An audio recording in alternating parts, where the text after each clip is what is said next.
এই যে হলুদ চালা হচ্ছে, তো হলুদ চালার পরে দেখেন কী পরিমাণে ময়লা কিন্তু পাওয়া যায়।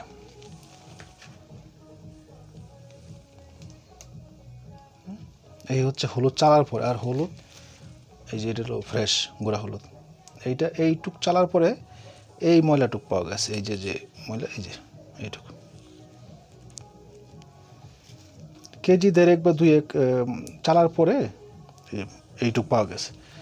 আমরা কিন্তু সবসময় কিন্তু হলুদ এবং মরিচ এরকম তো আমরা চালি, মিল থেকে যখন ভাঙায় আনি, ভাঙানোর পরে কিন্তু প্রত্যেকটা হলুদ মরিচ চলে যে পরে প্যাকেজিং হচ্ছে, যে চালার পরে এই প্যাকেজিংগুলো হচ্ছে। যে